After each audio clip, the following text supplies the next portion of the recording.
Hi there, it's Amy Donaldson with Amy D Coaching, and today we're going to talk about real estate safety. September is Realtor Safety Month, and in my opinion, these are things we should be thinking about on a daily basis, protecting ourselves. People often ask me if I think they should get a gun. And the answer to that question, you might be wondering yourself, is it depends. For most people, the answer is no, and for a select few, the answer is yes. Don't think that just having a gun on you is protection. The reality is that gun only protects you if you can point it at another human being and pull the trigger.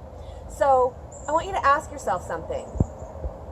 Could I point this gun at somebody else and pull the trigger?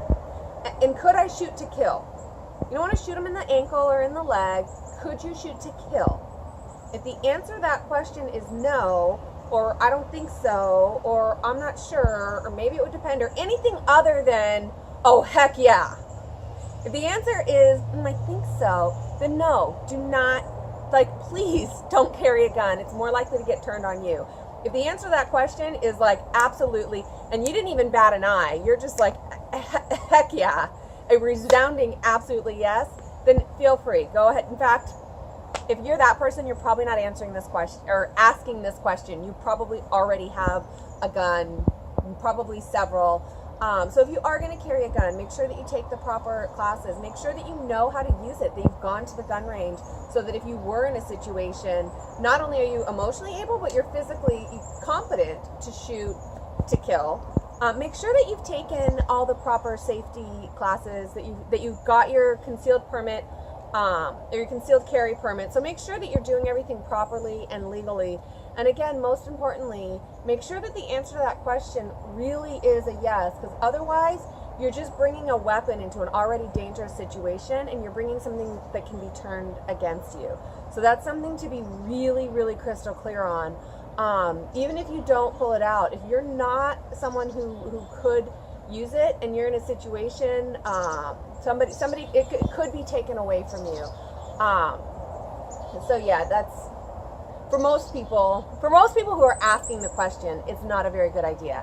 The second thing I want to talk about in this video is having a safe word.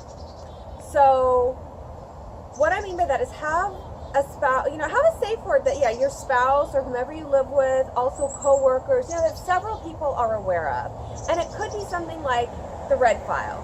So, or it could be, I know a couple realtors who have a cat that's long since deceased, and that's their code word, that, we need to feed Fluffy or whatever that particular cat's name is, and they both know that.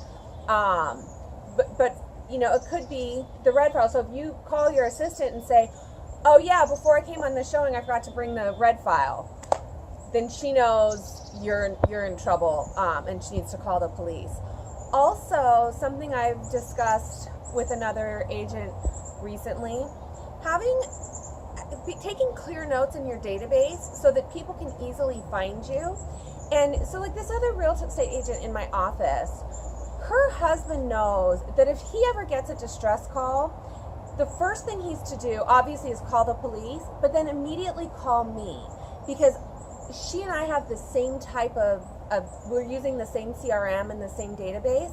What he's instructed you is to call me and to give me the password. So I don't have her passwords or her login, right? But his instructions are to call the police and then call Amy and give her my login information, because he's not going to know her CRM, or he doesn't need to get trained on that.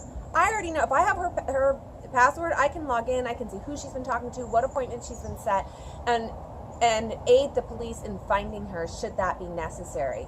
So you might want to have just some little systems like that. And you don't need to give your passwords out to other agents, just your spouse, but your spouse needs to know who to give that to in the event of an emergency.